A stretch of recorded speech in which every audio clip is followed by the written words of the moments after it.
Hey, welcome to the next episode of the Bionicle Inspiration Series, the show where we take mocks from the community and showcase them to inspire you. This episode, we are talking about Slizers, otherwise known as Throwbots. So, basically, what is a Slizer?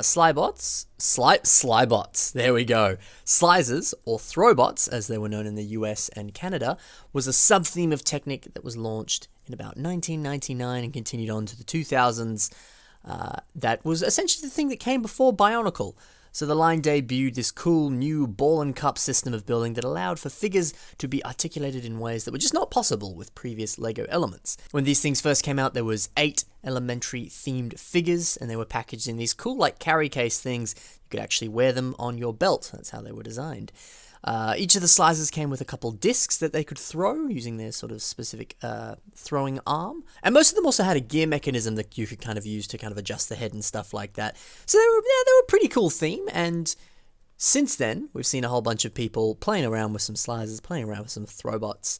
And, you know, it's another sort of branch of construction, and it's something that is definitely worth covering in the Bionicle Inspiration series, and something worth considering. Maybe you want to make a Slizer or a Throwbot when you're building something. So maybe give that a go. So let's take a look at some Slizer and Throwbot examples to inspire you. So the first mock we have today is by Anthony Wilson and is called City Slizer Turbo. So this is a brilliant example of how a stand on a mock can really make it pop. I think this stand is extremely cool. I love the fact there's this awesome sunset in the background with how it's all kind of layered like that. Kind of, the whole thing has this awesome sort of vaporwave style and effect to it with the palm trees and this sort of gridded landscape and stuff like that.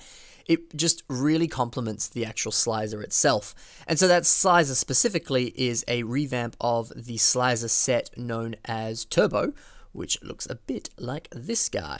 So it's a pretty decent departure from the original version there. He's introduced a bit of purple and a few other things, a bunch of greebles and a bunch of like engines and silver and stuff like that.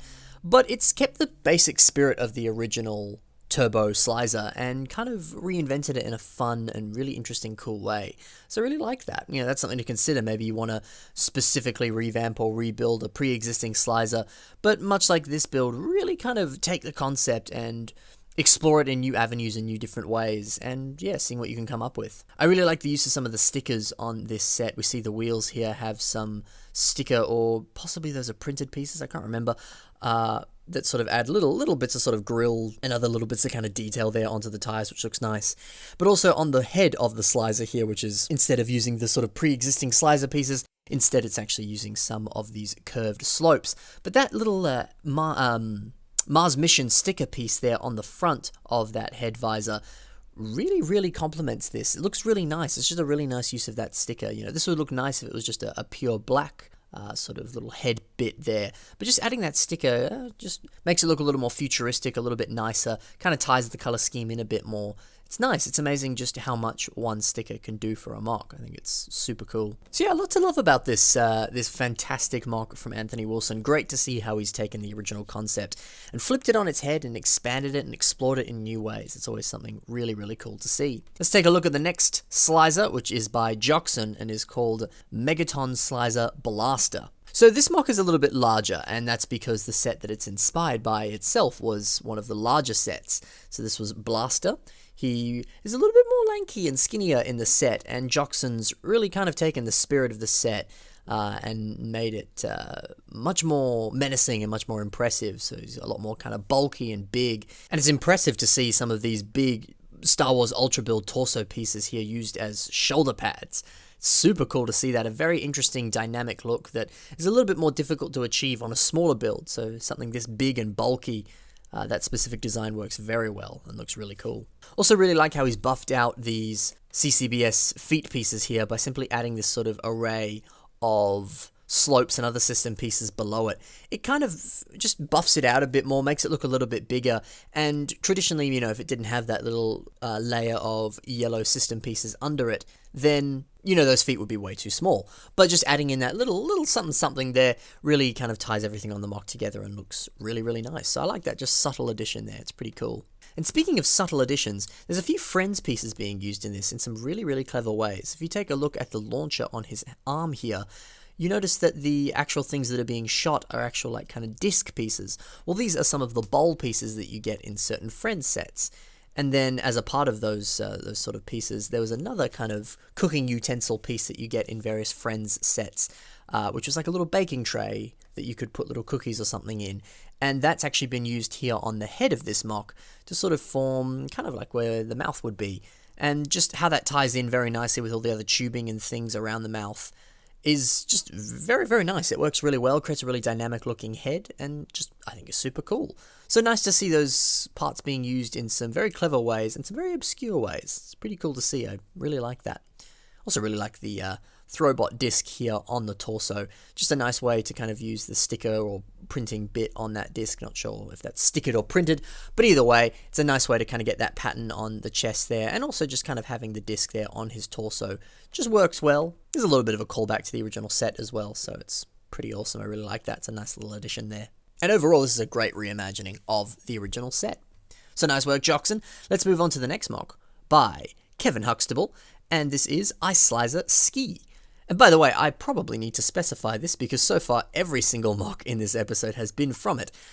There was an iCollab all about Slizers, and every single mock that I've covered and will be covering in this episode is actually just straight up taken from that iCollab. So be sure to check out that iCollab because there's a whole bunch of other Slizers that I didn't have time to cover in this episode.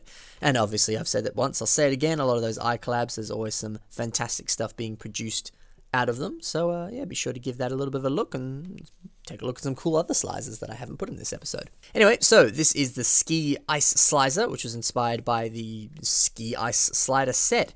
So there's some very obvious inspiration from the original set here. However, this version, this mock, is a little bit kind of more just expanded upon and, you know, kind of made a bit bigger.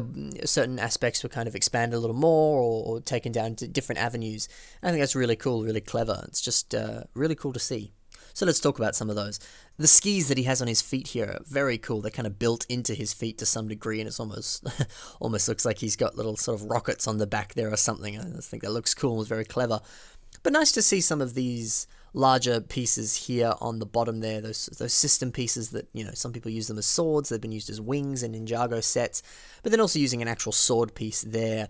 It just makes a very nice looking kind of ski sled thingamajig. I like it a lot. And then these little sticks that he's got in here are just a more sort of expanded version of what you more or less see in the set. I mean, the set kind of seems to just basically use like a lightsaber bar or something, whereas this is a bit more technic-y, but it looks really nice, gets the job done, and fits what it's meant to be recreating very nicely. So I like that a lot. Something else I really like is the hand design on this mock. Very interesting, kind of using some of these hand connectors as fingers.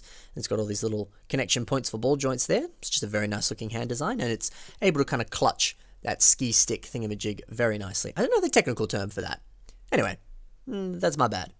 I also really like how he's holding one of the discs here on his waist. I think it's just a very simple connection, a simple way of doing that, but it's very effective and works really, really nicely. I like that. Also, really funky head design, great way to reimagine how it looked in the original set there. Still got that cool looking visor that's very kind of ski-like. I like it a lot. And one other thing that's super cool is if we take a look at the torso here, there is a hockey player. There was the old Technic hockey sets that you used to get, and these were sort of the hockey armor shoulder padding thing that's been used here on the torso there. But that specific piece bears a lot of resemblance to the motorcycle piece that's been used on the leg here. So very nice kind of complementing parts there, but also just really cool to see the fact that he's actually used... You know what? Never mind. I realize now, I don't actually think that is a motorcycle piece. I think that's also the hockey piece there. Oh, well, that throws my theory out the window, but still, you could use those two pieces together very nicely, and it would work very well.